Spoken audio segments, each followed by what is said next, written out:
1 Reis, capítulo 19, verso 19 em diante, nos diz assim: Partiu, pois, Elias dali e achou Eliseu, filho de Safate, que andava lavrando com 12 juntas de bois adiante dele.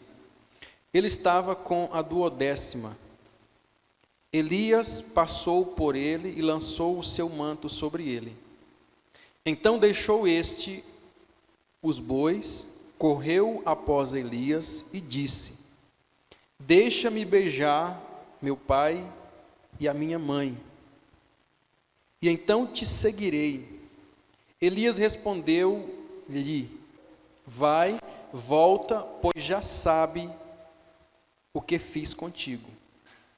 Voltou Eliseu de seguir a Elias, tomou as juntas de boi e os imolou, e com os aparelhos dos bois cozeu as carnes e as deu ao povo.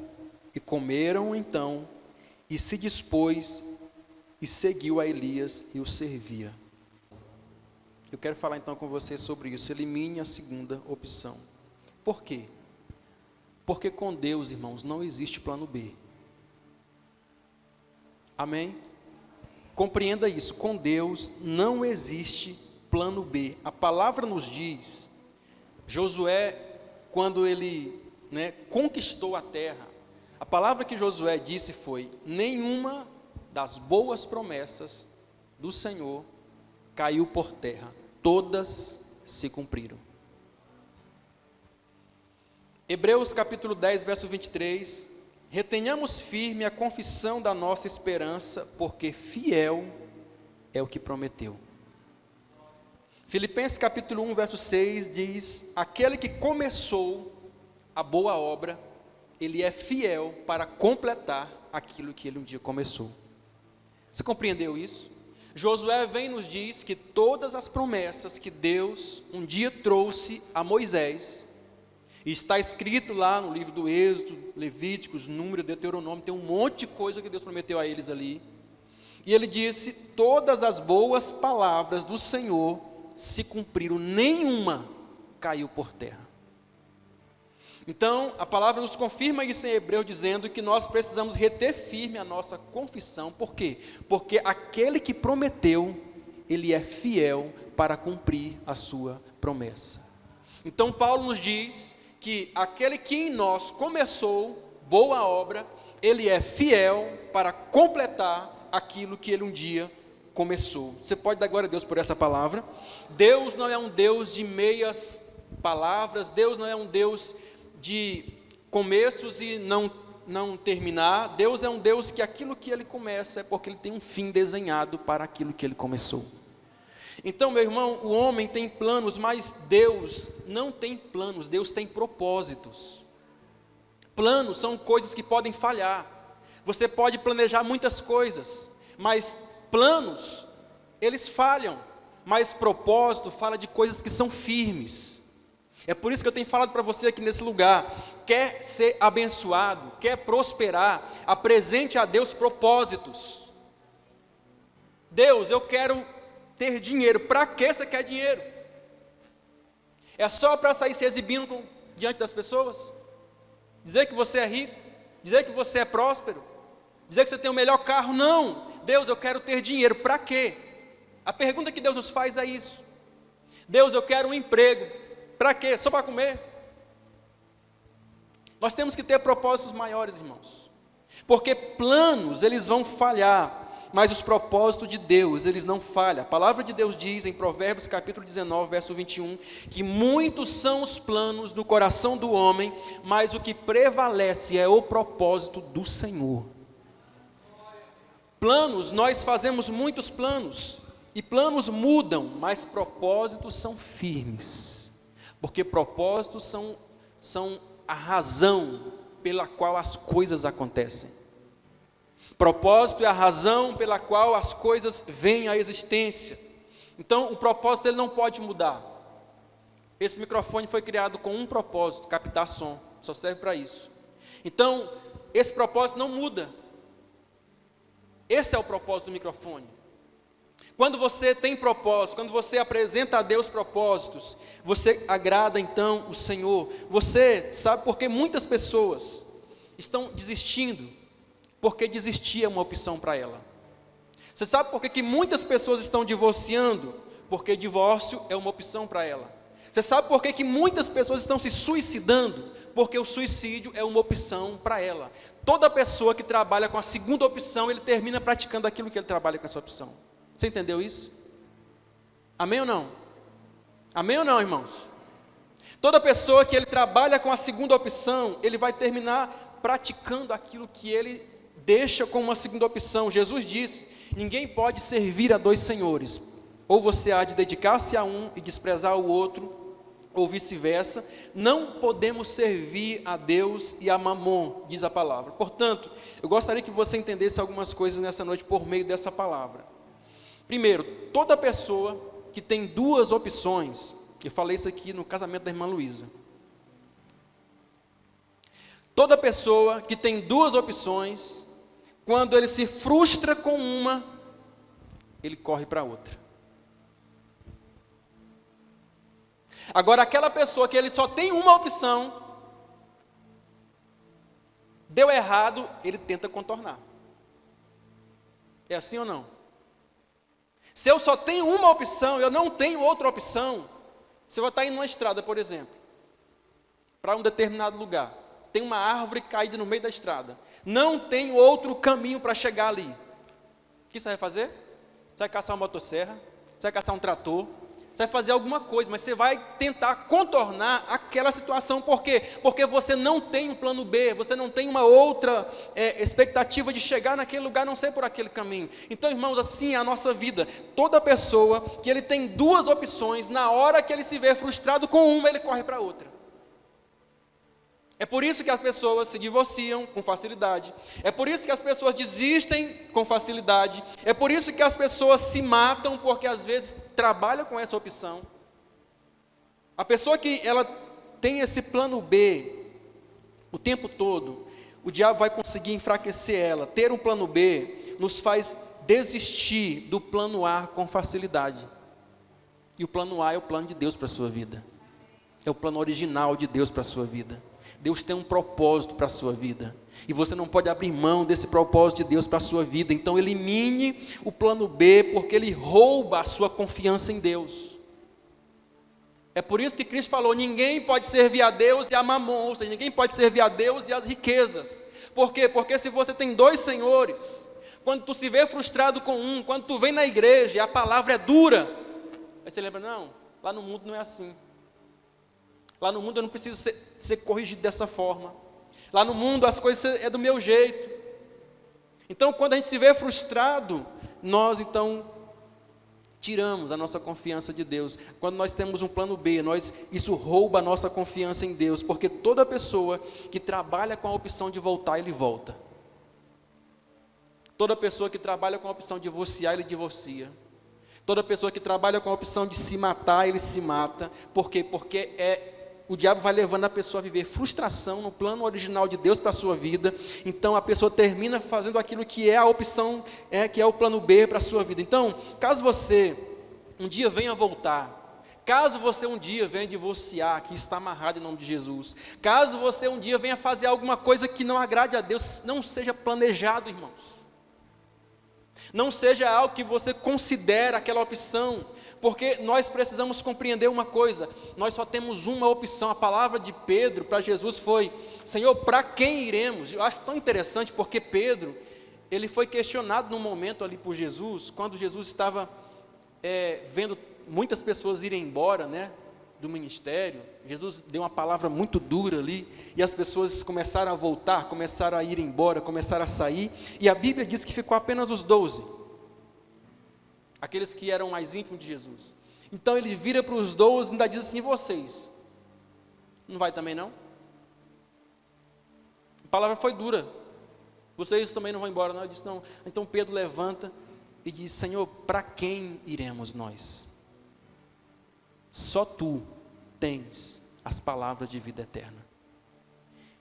Em outras palavras, Pedro está dizendo o seguinte, irmãos: nós não temos outra opção. Tem dias que a gente está frustrado com a gente mesmo. A gente fala assim, meu Deus, se eu tivesse outra opção, eu não incomodaria mais o Senhor. Mas não temos outra opção. Nos perdoa, nos ajude, nos fortaleça. Tenha paciência conosco, tenha misericórdia de nós. Amém, irmãos? Tem dias que a gente às vezes está frustrado com a gente mesmo, com os erros da gente, a gente está triste com a gente mesmo, mas nós não temos a quem recorrer. Por isso, entenda uma coisa, nós não temos uma segunda opção. Deus é o nosso plano A, Jesus é o nosso plano perfeito, Ele não falha. A árvore do conhecimento, irmãos, ela existia no jardim somente para dar a nós a liberdade plena, mas ela não é uma opção a ser considerada. Adão considerou aquela árvore como uma opção, por isso que ele pecou. Eva e Adão, eles comeram daquela árvore, por quê? Porque eles consideraram que aquilo era uma opção, mas aquela árvore estava ali apenas para dar a eles a opção de escolha, para fazê-los livres, assim como o pecado está aí fora, e você não é obrigado. A palavra diz que todas as coisas não são lícitas, mas nem tudo nos convém. Então entenda uma coisa, compreenda isso debaixo da unção do Espírito Santo. Toda pessoa que tem duas opções, ele se torna fraco, porque ele não sabe em qual ele vai se dedicar. Eu ouvi isso há um tempo atrás, bem no começo, quando eu comecei a pastorear, eu ouvi isso, e isso foi algo que serviu muito para mim. O pastor dizia que toda pessoa que se divide, ele perde força. Toda pessoa que se divide, ele está enfraquecendo. É por isso que a palavra de Deus nos diz: um só corpo, um só Espírito, uma só esperança, um só Senhor, uma só fé, um só batismo. Preste atenção, um só corpo, um só Espírito, uma só esperança, uma só fé, um só Senhor, um só batismo. Não tem outra opção. É um só corpo, é a igreja, tem que fazer parte da igreja para ser salvo. Amém? Não tem outra opção, é um só Espírito, é um só Senhor, não tem outro Senhor, nós não temos uma outra opção. O salmista vai dizer, no Salmo 27, uma coisa pedi ao Senhor e a buscarei. Quantas coisas? Uma coisa pedi ao Senhor e a buscarei, ou seja, o salmista está dizendo o quê? Que ele compreende a necessidade de ter um foco na vida dele, de ter precisão naquilo que ele está buscando. Ele disse, uma coisa pedi ao Senhor e a buscarei, ou seja, eu peço e eu busco isso para a minha vida, eu vou atrás disso para a minha vida. A palavra fala do exemplo maior, né, de Jesus, que é o nosso maior exemplo, né? Quando ele fala em Hebreus, a palavra fala em Hebreus capítulo 12, que nós temos que olhar firmemente para Jesus, o autor e o consumador da nossa fé, o qual, pelo gozo que lhe estava proposto, suportou a cruz. Ou seja, fala duas coisas nesse texto. Primeiro, de nós termos um alvo. Olhe firmemente para Jesus. Ou seja, tenha um alvo, que é o autor e o consumador da vossa fé. Aí ele termina assim, ó, o qual, pelo gozo que estava proposto, suportou a cruz. Ou seja, ele tinha um alvo e ele suportou as dificuldades por causa daquilo que era o alvo dele. Ele tinha um alvo. Irmãos, entenda uma coisa. O que nos faz suportar as dificuldades são os nossos alvos. É aonde você quer chegar. Pessoas sem objetivos, eles não suportam humilhação. Pessoas sem objetivos, eles não suportam afronta. Pessoas sem objetivos, eles não suportam provocação. Mas pessoas que têm um objetivo, na hora que o diabo tenta ele por meio de uma provocação de alguém, por meio de humilhação, ele sabe que se ele sair daquela posição, ele perde o objetivo dele. É por isso que Jesus, mesmo sendo Deus, suportou a afronta, disse a palavra. Porque ele tinha um objetivo. E o que Deus quer fazer comigo e contigo, irmãos, é nos dar um objetivo para que nós possamos viver. E assim, quando você for afrontado, quando você for humilhado, você não vai perder o seu foco, o seu objetivo. Você vai conseguir manter-se focado no plano de Deus para a sua vida. Amém, irmãos? O diabo às vezes tira a gente do plano, do foco. Por quê? Porque às vezes nós nos deixamos. Eu vejo isso aqui, sabe, como aquelas pessoas que às vezes você fala assim: rapaz, fulano não tem nada a perder. Sabe quando alguém vem provocar você, e você tem uma vida, tem uma família, tem um nome na cidade, você tem uma reputação, você é uma pessoa que tem algo a perder. Aí de repente vem alguém que, sabe, não tem nada a perder, lhe provocando. Essa é a hora que você deve pensar: o meu alvo, eu tenho um alvo. Essa pessoa não tem alvo nenhum de vida, ela não tem nada a perder. Quando você é provocado, quando você é humilhado muitas das vezes, e você sabe que às vezes é preciso passar por aquela humilhação, para que você não perca o seu foco, o seu objetivo, então quando você tem esse alvo, quando você tem esse objetivo, você vai conseguir passar por esses momentos, meu irmão, da vida, suportando a afronta, como fez Jesus. Você imagina a gente quando tem um pouquinho de autoridade, quando é afrontado, você quer logo usar, né? Mas Jesus tinha todo o poder. Podia acabar com os romanos, podia acabar com os religiosos que o perseguia, mas não. A Bíblia diz que Jesus suportou a afronta, suportou a cruz. E quando as pessoas estavam ali, irmãos, eu acho que uma das maiores tentações de Jesus não foi o deserto, 40 dias sem comer e sem beber. Eu acho que não foi isso aí. No meu entendimento, a maior tentação de Jesus foi quando ele estava crucificado e as pessoas passavam assim, ó, esse aí é Deus. Aí alguém fala assim: se tu és o Cristo, se tu és o Filho de Deus, como dizia ser, desce da cruz e mostra. Ah, irmãos, essa é a hora que a gente é tentado. É quando você tem o poder para destruir a pessoa e ela provoca você.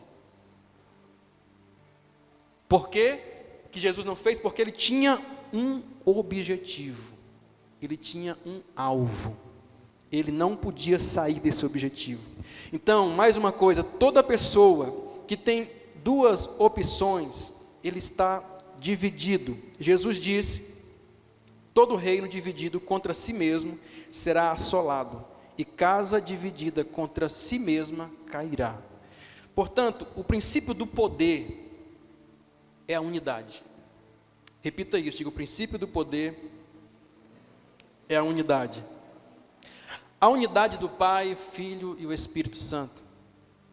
A unidade de Jesus, o marido e a mulher. A unidade de Jesus, o anjo e a igreja. A unidade do seu corpo, alma e espírito. Quando há unidade, isso traz poder. Toda divisão é destrutiva, irmãos. Toda divisão é destrutiva. Então entenda, isso é para qualquer coisa, qualquer organização, igreja, empresa, nação, família. Se tem divisão, é fraca. Então, se tem uma coisa que nós devemos promover na nossa família, chama-se união. Presta atenção, olhe para cá. Se tem uma coisa que nós precisamos promover na nossa família, na igreja, na cidade, na nação, na empresa que você trabalha, que você é dono, é união. Porque quando uma família é unida, o diabo não pode contra essa família. Quando uma igreja é unida, o diabo não pode contra essa igreja. Quando uma nação é unida, o diabo não pode contra essa nação. Portanto, nós precisamos promover, trabalhar a unidade na nossa família, na nossa casa, na nossa igreja, porque a unidade é que nos faz forte. A unidade é uma blindagem, vamos dizer assim, de Deus na sua vida, na sua casa, porque todo reino dividido, disse Jesus, ele não prevalecerá. Mas quando uma nação, quando uma igreja está dividida, ela enfraquece. Mas o que nós precisamos entender é que o que estamos falando aqui é de uma divisão dentro de nós. É de duas opções dentro da sua cabeça. é de você ser uma pessoa dividida. Portanto, quando uma igreja, ela tem, é por isso, irmãos, que a igreja, falando da igreja, a igreja tem que andar todos numa única visão. Quando você vê alguém levantando um grupinho dentro de igreja, querendo fazer algo paralelo, divisão, isso não é de Deus. Amém, irmãos? Pastor, mas eu não concordei com o que foi falado. Então chega e fale para quem você deve falar, não é dividir nada. Porque quem divide é Satanás, irmãos. Amém? Uma vez que você se coloca na posição de dividir, seja sua família, seja na igreja, seja onde você estiver, você é aquela pessoa que está sempre dividindo opiniões o tempo todo, você é uma pessoa que está trabalhando a serviço do diabo. Portanto, nós precisamos compreender que estamos falando aqui de uma divisão interior, alguém que tem uma mente dividida, né? E quando eu sou assim, aquela pessoa inconstante, uma hora eu vou, outra hora eu volto, uma hora eu quero, depois eu não quero mais, uma hora eu estou certo, depois eu tenho um monte de dúvida. Então, você percebe que tem muita gente que é inconstante, ao mesmo tempo que ele está certo de algo, você encontra ele amanhã, ele já está assim, não sei mais se é isso que eu quero. Inconstante. Sabe? Dividido. Tem uma cabeça dividida. Eu não sei se eu avanço ou se eu retrocedo. A palavra diz em Hebreus capítulo 10. Todavia o meu justo viverá pela fé, e se retroceder, nele não se compraz a minha alma, diz o Senhor. Nós não somos dos que retrocedem para a perdição, somos, entretanto, dos da fé para a conservação da alma. Amém? O justo viverá pela fé. E disse Deus, se ele retroceder, a minha alma não tem prazer nele. Você um dia conheceu Jesus, você não pode mais retroceder.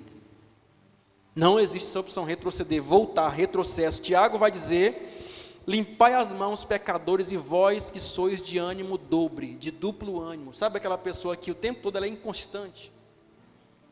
Tiago está dizendo o seguinte: você tem que limpar as suas mãos, limpar o seu coração e ter um pensamento, um único pensamento no seu coração, porque assim você será forte. Comece em você. Amém? Dentro da sua casa, você tem que cortar a divisão. Comece na sua casa. Porque às vezes tem um lá dentro da casa que quer o tempo todo estar dividindo a coisa. É por isso que antigamente, não sei como é que era a sua época, né? Antigamente eu lembro que os pais, aconteceu comigo isso, irmão. Não sei se teve com você. Quando às vezes os filhos brigavam, o pai não queria saber quem era que estava com a razão. Apanhava os dois. Mas foi ela que... Eu falava muito isso, né?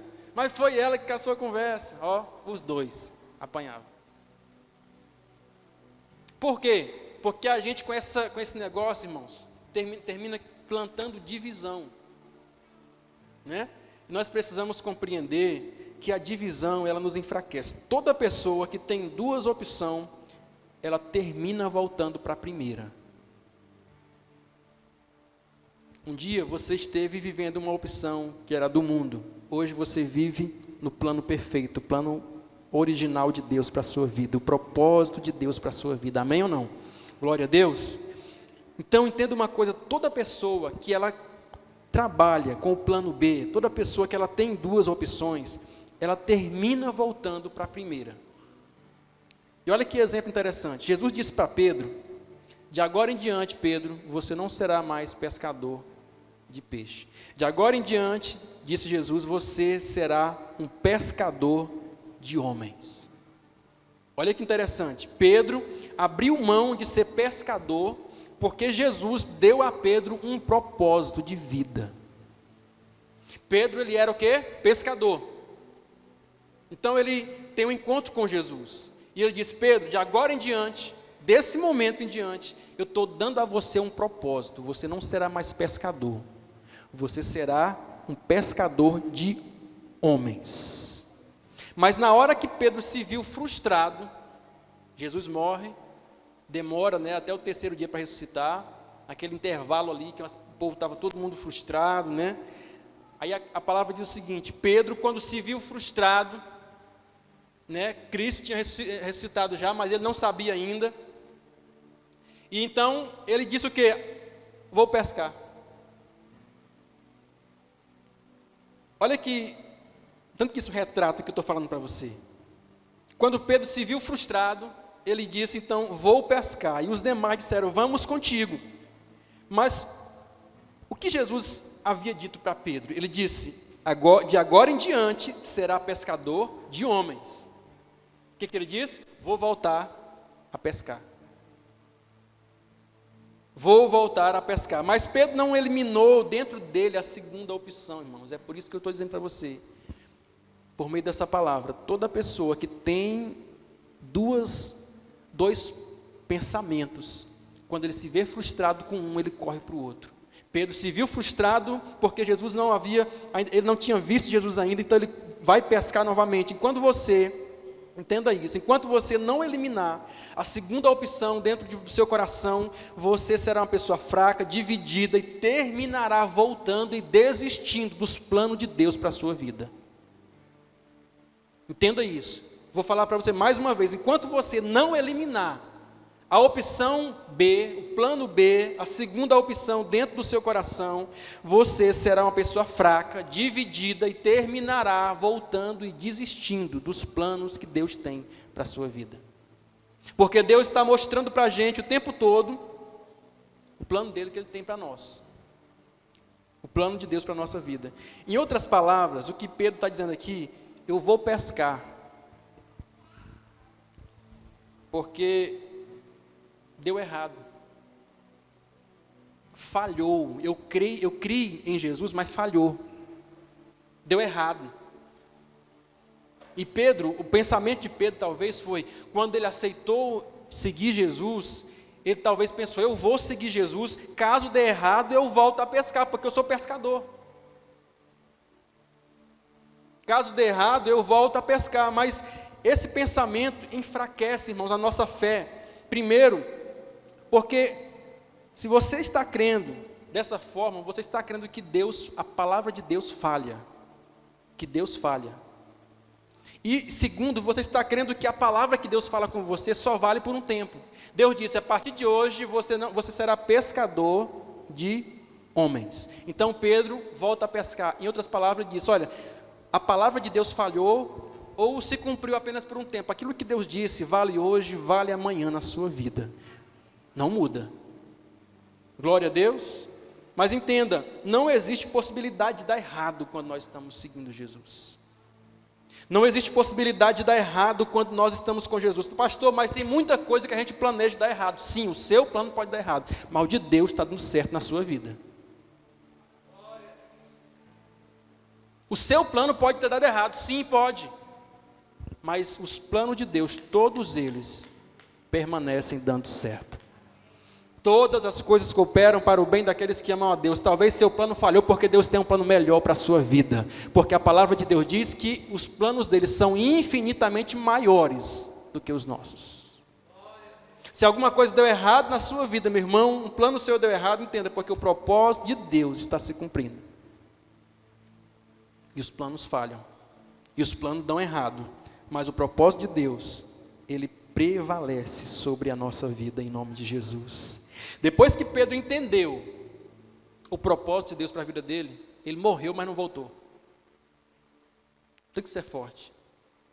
Depois que Pedro compreendeu o propósito de Deus para a vida dele, ele morreu crucificado de cabeça para baixo, mas não voltou. Entenda, a sua vida cristã não tem volta, é daqui para o céu.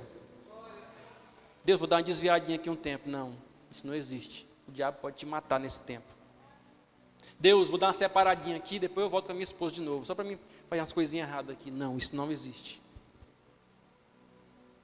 Com Deus não existe plano B. O plano de Deus, ele não falha. O plano de Deus é perfeito. O povo de Israel não receberam a promessa de Deus, porque eles acreditavam que seria possível voltar.